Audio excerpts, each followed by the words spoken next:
Black businessmen. So start talking about This what. Black Businessmen's Association had a conclave in New York at the Biltmore Hotel. And I had been asked to sing for it. So I went to Margaret and I said, what can we do? And so she said, I don't know. I don't even know today what I sang. But anyway, the point was, when we got there, we learned that Nelson Rockefeller was the speaker.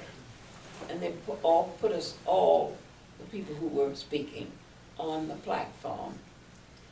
And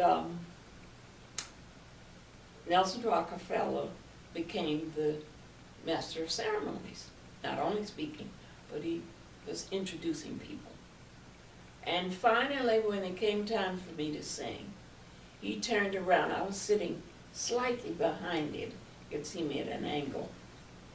And he said, and now we'll be favored with a song or something. And she will announce her own number. And I got up to sing. And I turned and I said, Margaret, where's the piano? And she said, oh, I don't know. So then I leaned forward and whispered to, he had his back to me at this time, and I said, Mr. Rockefeller, there's no piano. I don't know what we're going to do. He took the microphone that was in front of him and turned around and handed it to me. I've never forgotten. And of course I sang. And what did you end up singing? I don't know. It's painful. I don't know. I don't remember. But after it was over, the photographer came and took a picture of us, and we were dying laughing. And it's a picture I look at all the time, and we were laughing at each other. He was saying, I said, I would never have thought of trying to do it a cappella. And he said, well, what else could you do? And I said, I don't know. But, so, some of my experiences have been funny. What was your favorite experience with her? Do you have a particular favorite one? A favorite performance? A favorite place? Mm.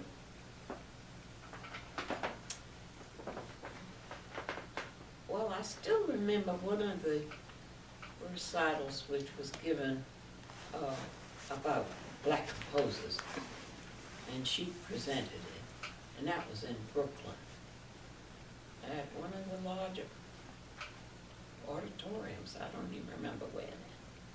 That was very good, because the composers came, you know, and they wanted to hear the performances. She had other people performing on the program. I don't even remember, but I just remember I was very impressed by the number of black composers that she knew and she favored. She helped them as much as they helped her. So. Wonderful. Thank you, Mrs. Holloman. Well, that was a thought in my mind. You just addressed her relationship with other composers. Oh, yes. But the other thing is about the dream portraits. They were, I think, initially published in different keys. And Yes, but not originally. Not originally. No.